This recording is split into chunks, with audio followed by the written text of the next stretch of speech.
Olá a todos, dando continuidade às nossas aulas sobre modalidades de prisão provisória, hoje na nossa aula número 16, nós vamos tratar da prisão preventiva. Tá? Antes da gente adentrar diretamente na prisão preventiva, que está lá no título 9, capítulo 3 do Código de Processo Penal, especificamente nos artigos 311 a 316, nós vamos fazer uma pequena introdução e falar um pouco sobre essa prisão preventiva. Depois nós vamos tratar propriamente de cada artigo, do 311 ao 316, tá? Então vamos lá, começando pelo conceito. Como é que eu posso conceituar a prisão preventiva? Né? A prisão preventiva ela é uma espécie de medida cautelar que está expressamente prevista num dispositivo legal, nós acabamos de falar, dos artigos 311 a 316 do Código de Processo Penal. Ela é de caráter pessoal, por quê? Porque ela é pessoalmente dirigida a um cidadão, a uma pessoa, a um indivíduo. E ela tem uma finalidade excepcional.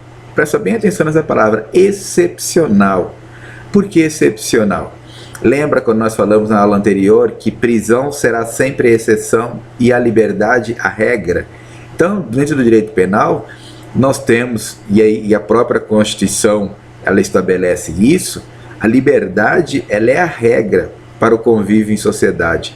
A prisão ela é uma exceção, que só deve ser aplicada em determinadas circunstâncias, em determinados casos, onde o cidadão ele transgride alguma regra de boa convivência em sociedade. Mas desde a aula passada eu já venho falando para vocês que a prisão sempre será a exceção e a regra sempre será a liberdade. Então por isso que eu falei para prestar atenção nessa palavra excepcional. Por quê? Porque a prisão preventiva ela tem essa finalidade excepcional de cercear a defesa, cercear a liberdade de locomoção daquele determinado indivíduo. Então, por que excepcional? Porque é uma excepcionalidade, não é uma regra, né? E ela só pode ser utilizada quando ela se tornar imprescindível, tá? A finalidade a qual se destina aquele processo, aquele caso, tá? Então, ela, digamos assim, é a última opção do julgador, tá? E mesmo aplicando essa última opção, que é a prisão preventiva, que é o cerceamento do direito de liberdade de alguém, de locomoção de alguém, ela tem que estar bem fundamentada e ela tem que ser imprescindível que aquela prisão ela vai se destinar a uma finalidade específica, tá? Essa decisão do decreto da prisão preventiva, como eu acabei de falar, ela tem que estar fundamentada e tem que estar de acordo com os requisitos legais que estão contidos no artigo 312 do Código de Processo Penal, que nós vamos falar sobre eles adiante, né? Mas quando o juiz ele for decretar a prisão preventiva, além de fundamentar, tem que obedecer os requisitos legais do artigo 312 do Código de Processo Penal. E aliás, a questão da fundamentação das decisões, nós temos a previsão constitucional, ou seja, o texto constitucional no seu artigo 93, inciso 9, já determina que as decisões emanadas do Poder Judiciário elas têm que estar fundamentadas, tá? E aí depois nós vamos ver adiante que não é qualquer fundamentaçãozinha, tem que ser muito bem fundamentada a decisão de decreto de prisão preventiva, tá? Essa prisão preventiva ela é uma medida extremamente agressiva. Por quê? Por que ela é extremamente agressiva? Porque ela vai limitar um direito fundamental do indivíduo. Que direito fundamental do indivíduo que ela vai estar limitando? O direito à liberdade, tá? Então todos nós temos esse direito fundamental que é o direito à nossa liberdade. E quando há um decreto de prisão preventiva, ela agride extremamente esse direito à liberdade. E ela também tem um caráter subsidiário. Por que caráter subsidiário? Porque a prisão preventiva ela tem que ser decretada quando o julgador, quando o juiz, quando a autoridade judicial não tem uma outra medida cautelar que não restrinja a liberdade. Então, se o juiz ele está diante de uma situação onde ele não tem ali como aplicar uma outra medida cautelar que não restrinja a liberdade, aí não tem jeito. Aí ele vai decretar a prisão preventiva.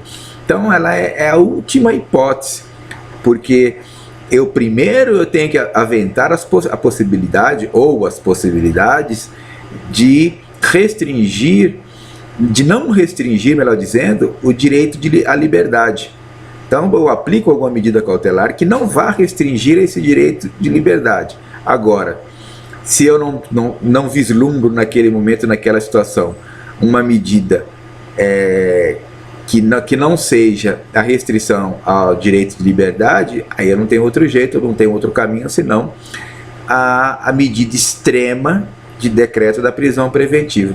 E por que ela é extremamente agressiva? Porque imagine vocês um cidadão que sofre o decreto de uma prisão preventiva, vai para o sistema carcerário, para o sistema prisional do Brasil.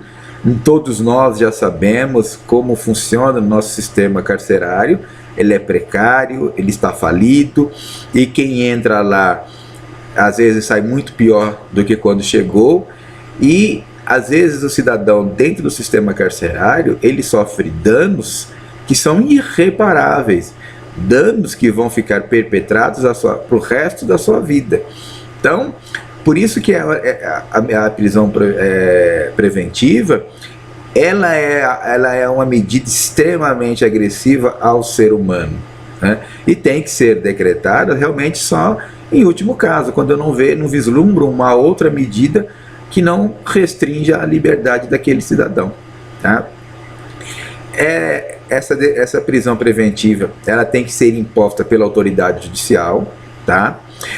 Porém ela não pode ser decretada de ofício, e quem diz isso é o artigo 311. Então o magistrado, o juiz, ele não pode decretar a prisão preventiva de ofício, ele tem que ser provocado. Nós vamos ver isso mais adiante, quando estivermos falando de artigo por artigo. Porém, né, o legislador ele deixou no artigo 316, na sua parte final, uma possibilidade deste decreto do magistrado ocorrer de ofício. E nós vamos ver isso lá na frente, quando estiver falando do artigo 316. Tá? A prisão preventiva ela pode ser imposta em qualquer fase do inquérito policial, em qualquer fase do processo penal, né? E ela consiste no quê? No encarceramento daquela pessoa antes do trânsito em julgado de uma sentença penal condenatória, tá? E desde que estejam preenchidos os requisitos legais e esteja demonstrado a evidência da sua necessidade, a adequação, a proporcionalidade e a fundamentação judicial para esse decreto de prisão preventiva, tá? A decisão do judicial que decreta a prisão preventiva ela pode ser revogada e pode ser decretada novamente, tantas vezes quanto for necessário, de acordo com o momento que esteja se vivendo no processo. Então, ela não é de um decreto só, dentro daquela relação processual. Se o juiz decretou a prisão preventiva, num dado momento, essa prisão preventiva foi revogada, e posteriormente, dentro daquela mesma relação processual, houve a necessidade de um novo decreto de prisão preventiva, ele pode ocorrer, tá? Tantas e quantas vezes for necessário. Essa prisão preventiva, tá? Assim como qualquer outra medida cautelar que tenha o caráter pessoal, ela não pode, e de forma alguma, em hipótese alguma, ela pode ter um caráter de satisfação. Ou seja, não é permitido transformar a prisão preventiva numa antecipação da tutela penal ou numa execução provisória da pena. O que quer dizer com isso? Que no decreto de uma prisão preventiva, o juiz, quando ele decreta essa prisão, ele não pode estar utilizando esse decreto de prisão preventiva para satisfazer a tutela penal ou para executar uma pena provisória ou executar a pena provisoriamente, tá? E isso já tem decisões do Supremo Tribunal Federal nesse sentido, tá? No material escrito, vocês vão poder observar que eu estou mandando para vocês o material escrito, parte dessa decisão do Supremo Tribunal Federal. Uma vez decretada a prisão preventiva, conforme determina lá o artigo 316, no seu parágrafo único do Código de Processo Penal, a autoridade judicial ela pode revisar, ela pode não, melhor dizendo, ela deve revisar essa prisão a cada 90 dias. Então ela vai revisar a necessidade de manutenção ou não dessa prisão a cada 90 dias. É lógico, caso essa prisão ela ultrapasse esse período de 90 dias.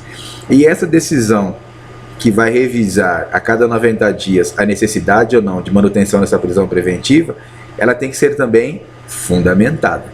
Por que que nós temos inserido esse parágrafo único no artigo 316 que determina essa revisão a cada 90 dias? Para que aquela prisão preventiva não se transforme numa prisão definitiva. Porque às vezes a pessoa, o cidadão, ele é preso lá na fase do inquérito policial, o processo demora 1 ano para se sentenciar e o cidadão está lá preso preventivamente durante 1 ano, durante 360 dias.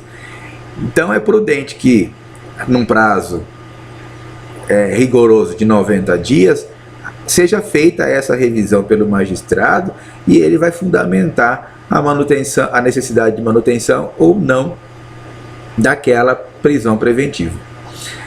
Bom, feita essa parte preambular, agora nós vamos tratar artigo por artigo. Então lá no artigo 311 diz o seguinte: em qualquer fase da investigação policial ou do processo penal, caberá a prisão preventiva decretada pelo juiz a requerimento do Ministério Público, do querelante ou do assistente, ou por representação da autoridade policial. O que quer dizer isso?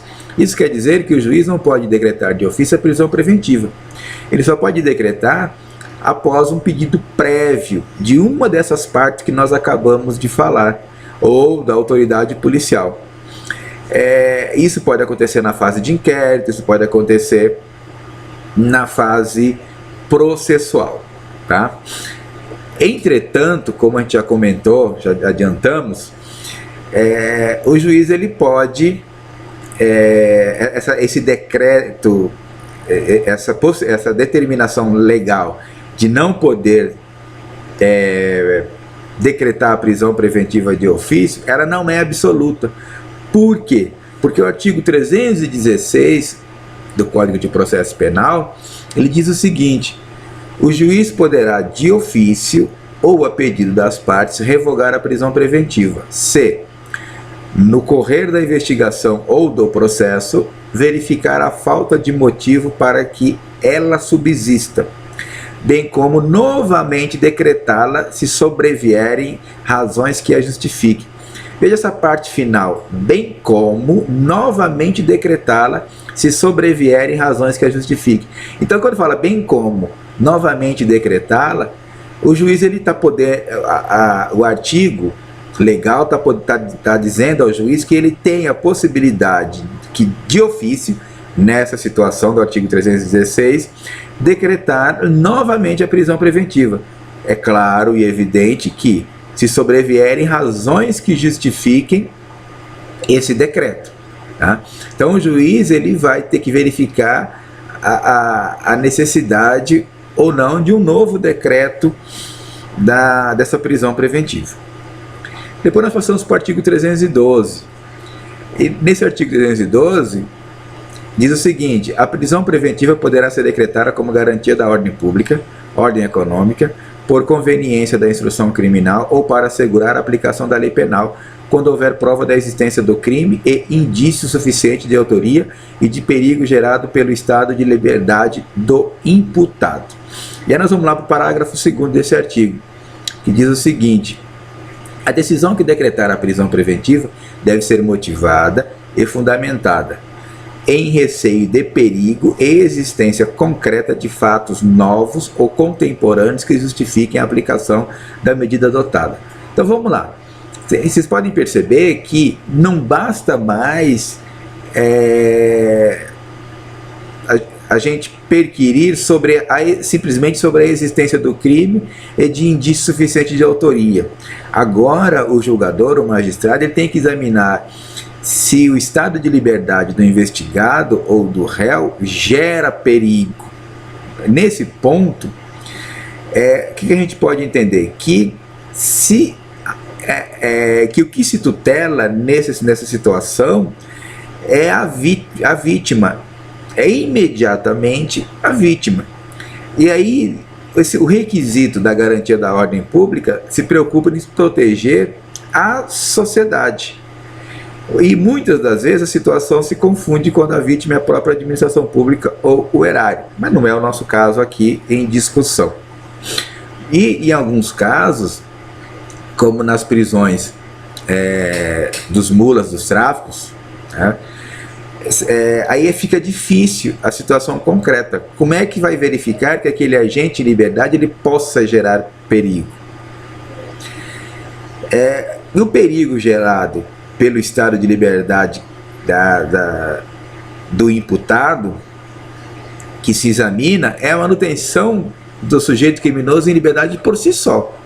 Se coloca ou não coloca em perigo a vítima daquele processo, aquela vítima imediata. E essa distinção ela tem que ser necessária para que haja uma eficácia na harmonização do texto legal, né? Se não houver essa distinção, eu não consigo ter uma harmonização no texto legal. O parágrafo 2º do artigo 312 traz ainda duas novas exigências para a decretação da prisão preventiva: o receio de perigo e a existência concreta de fatos novos ou contemporâneos. O que é esse receio de perigo? Esse receio de perigo a gente pode ser entendido como um perigo que vai ser gerado se aquela pessoa, a quem está sendo imputado aquele crime, estiver em liberdade. Então, quando fala receio de perigo, ele só pode ser entendido nesse sentido, tá? No sentido de que aquela pessoa a quem está sendo imputada a prática criminosa pode gerar um perigo se estiver em liberdade. E aí a gente pode acrescentar que os fatos a justificar a prisão devem ser novos, ou seja, eles têm que ser recentes, ocorridos há pouco tempo. Então, quando fala lá existência concreta de fatos novos ou contemporâneos, está se referindo a fatos ocorridos há pouco tempo. E a expressão contemporâneos, ela tem que ser entendida com a preocupação de evitar prisões preventivas contra fatos praticados por agentes que foram ocorridos há muito tempo atrás, mas apenas aqueles fatos que foram descobertos e investigados, aqueles fatos novos que fazem parte daquela investigação ou daquele processo judicial. Então, esses fatos que tratados como fatos contemporâneos, eles são os fatos que estão relacionados à investigação em curso, ou fatos que ocorreram já durante a ação penal. Esses são fatos contemporâneos. A exigência desses fatos novos ou contemporâneos, ela tem que ser concreta, tá? Não pode ser algo abstrato, tem que ser algo concreto, para se evitar prisões com mera presunção. Presume-se que... Não posso tratar o decreto de prisão preventiva focado apenas em meras presunções. Eu tenho que ter algo concreto, eu não posso ter algo abstrato. Até porque, como nós já vimos, há que ser fundamentada a decisão desse decreto. Tá bom? Depois nós vamos lá para o artigo 315, que diz o quê? A decisão que decretar, substituir ou denegar a prisão preventiva será sempre motivada e fundamentada. Primeiro, vamos lá. Na motivação da declaração preventiva ou de qualquer outra cautelar, o juiz deverá indicar concretamente a existência de fatos novos ou contemporâneos que justifique a aplicação da medida. A medida em que a jurisprudência limitar ou, digamos assim, alargar o que são esses fatos novos ou contemporâneos, aí a gente começa a ter um paradigma melhor para a gente saber como direcionar e como aplicar de uma maneira mais eficiente essa norma, porque vai depender da jurisprudência, das decisões judiciais que vão estar se manifestando sobre o que o Poder Judiciário entende como fato novo ou fato contemporâneo. Então, o que a gente pode entender hoje? Que esses fatos novos são condutas praticadas no curso da ação penal e os contemporâneos são os fatos ocorridos durante a investigação, seja ela qual for, inquérito policial, procedimento de investigação criminal instaurado pelo Ministério Público ou até mesmo investigação administrativa, tá bom? Então vamos lá. Continuando, no artigo 315, parágrafo 2º, diz o seguinte: não se considera fundamentada qualquer decisão judicial, seja ela interlocutória, sentença ou acórdão que... E aí nós temos lá os incisos, e aí nós vamos explicar cada inciso. Inciso 1. Limitar-se à indicação, à reprodução ou à paráfrase de ato normativo, sem explicar sua relação com a causa ou questão decidida. O que quer dizer isso? Aqui não há proibição da utilização de dispositivos legais na fundamentação da decisão. Não é isso que está dizendo, tá? Não é isso que o legislador quis dizer. O que se proíbe é que o julgador, que o magistrado, que o juiz simplesmente limite a fundamentação de sua decisão a repetir termos legais e sem fazer a devida concretização ao caso em julgamento. Então, o que se proíbe é a repetição desses termos legais e simplesmente sem fazer uma concretização desses termos legais ao caso concreto, ao caso em julgamento. Depois nós vamos para o inciso 2, que diz o seguinte: empregar conceitos jurídicos indeterminados sem explicar o motivo concreto de sua incidência no caso. O que parece isso daí para a gente, né? Isso parece nos dá a ideia de que o inciso ele quer reforçar a proibição de decisões baseadas em conceitos abstratos, sem correlação direta com o fato em julgamento, tá? Partindo para o inciso 3, diz o seguinte: invocar motivos que prestariam a justificar qualquer outra decisão. Também parece um pouco com o inciso anterior, melhor dizendo. Entretanto, o que se pretende com esse inciso é coibir decisões que prestem para decretar uma cautelar restritiva de liberdade com base no interesse público ou em nome dos bons costumes, ou seja, sem uma fundamentação concreta ligada ao caso em julgamento, tá? Depois, no inciso 4, não enfrentar todos os argumentos deduzidos no processo capazes de, em tese, infirmar a conclusão do julgador. Esse dispositivo, a princípio, né, ele não obrigaria o julgador a afastar todos os argumentos apresentados pela parte, sendo eles absurdos ou não. Porém, diante de uma dificuldade prática de se identificar quais seriam esses argumentos, o que manda a prudência? O que determina a prudência? O que faria um juiz prudente e razoável? Ele, digamos assim, falaria na sua decisão, enfrentaria na sua decisão todos aqueles argumentos lançados pela defesa, tá? Então, todos aqueles argumentos que forem lançados pela defesa, sejam eles absurdos ou não, manda a prudência que o magistrado os enfrente no seu decisório, na sua decisão. Até porque, repito, né, como já falamos antes, que as decisões emanadas do Poder Judiciário, elas têm que ser fundamentadas, conforme o artigo 93, inciso 9 da Constituição Federal. Partindo para o inciso 4, partindo para o inciso 5, E em inciso 6, nós vamos falar dos dois ao mesmo tempo. Então vamos lá. Inciso 5, limitar-se a invocar precedente ou enunciado de súmula, sem identificar seus fundamentos determinantes, nem demonstrar que o caso sob julgamento se ajusta àqueles fundamentos. Inciso 6. Deixar de seguir enunciado de súmula, jurisprudência ou precedente invocado pela parte, sem demonstrar a existência de distinção no caso em julgamento ou a superação do entendimento. Nós vamos interpretar esses dois incisos de uma forma conjunta. Vamos lá. Essa decisão não deve só ser fundamentada, mas bem fundamentada. Tá? Então veja bem, não é só fundamentar, tem que ser muito bem fundamentada. Por quê? Porque o julgador ele não pode apenas aplicar um precedente ou um enunciado de súmula sem dizer que esse precedente ou que esse enunciado de súmula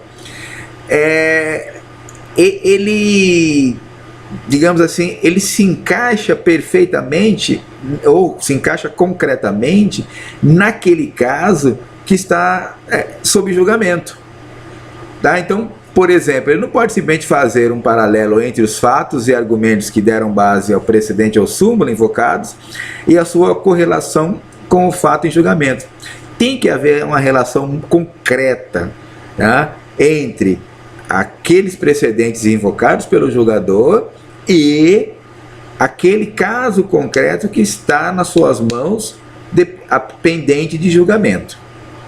Da mesma forma, se o magistrado, se o julgador, ele afastar uma súmula, uma jurisprudência ou um precedente invocado pela parte, invocado pelo seu advogado, o magistrado ele tem que apontar detalhadamente qual a razão, ele tem que fundamentar, e bem fundamentado, como eu já disse anteriormente, ele tem que fundamentar detalhadamente qual a razão da não incidência ao caso concreto. Ele tem que justificar concretamente e muito bem fundamentado por que afastar aquela súmula, por que afastar aquela jurisprudência ou aquele precedente invocado pela parte. E por último nós temos o artigo 316, que nós já até adiantamos, mas nós vamos agora para o seu parágrafo único. Decretada a prisão preventiva, deverá o órgão emissor da decisão revisar a necessidade de sua manutenção a cada 90 dias, mediante a decisão fundamentada de ofício, sob pena de tornar a prisão ilegal. Vamos lá, o que significa esse parágrafo único do artigo 316? Ele diz o seguinte: não é raro acontecer casos, tá, nas quais as prisões cautelares elas são decretadas, a prisão preventiva ela já é decretada logo após uma prisão em flagrante. E aí, como eu já disse anteriormente, vai perdurando por tempos e tempos e tempos. Às vezes o camarada fica preso ali 1 ano por um decreto preventivo e vai ficando. Então, aquela prisão que a princípio seria uma prisão cautelar, seria uma prisão momentânea, seria uma prisão provisória, ela acaba se tornando uma prisão definitiva. Porque o camarada fica respondendo o processo e preso ali durante 1, 2, 3 anos, absurdo. Então, esse parágrafo único do artigo 316 determina que, para que aquela prisão não fique ad eterna, a cada 90 dias o magistrado, o julgador, ele tem que observar, avaliar a necessidade ou não de manutenção daquela prisão, tá bom? Nos processos que são eletrônicos, isso é mais fácil, porque vai se criar uma rotina eletrônica no processo, no sistema, e o sistema vai estar informando se aquela determinada prisão já está próxima de 90 dias ou já completou seus 90 dias. E por fim, o parágrafo 2º do artigo 313 do Código de Processo Penal estabelece que não será admitida a decretação da prisão preventiva com a finalidade de antecipação de cumprimento de pena ou como decorrência imediata de investigação criminal ou da apresentação ou recebimento da denúncia. O que a legislação quer dizer com isso? A legislação ela vem impor uma vedação ao juiz de fundamentar sua decisão pela prisão com a justificativa de estar antecipando o cumprimento de pena. Então fica vedado ao juiz, tá? Ela impõe essa vedação ao juiz.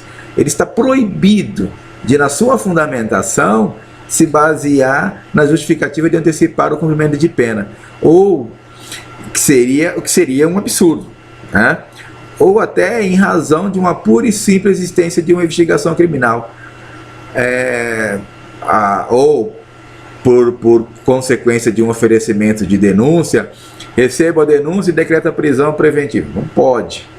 Então, além, como nós já vimos anteriormente, já vimos exaustivamente, prisão não é regra, prisão é exceção.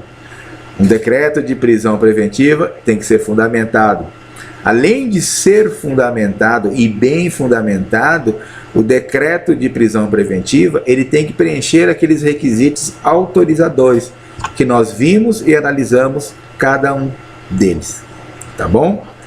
Então, em relação à prisão preventiva, é isso. Espero que eu tenha conseguido ser bem claro para vocês na explanação e fico à disposição de vocês para qualquer esclarecimento qualquer dúvida, qualquer esclarecimento que vocês quiserem, tá bom? Abraço a todos.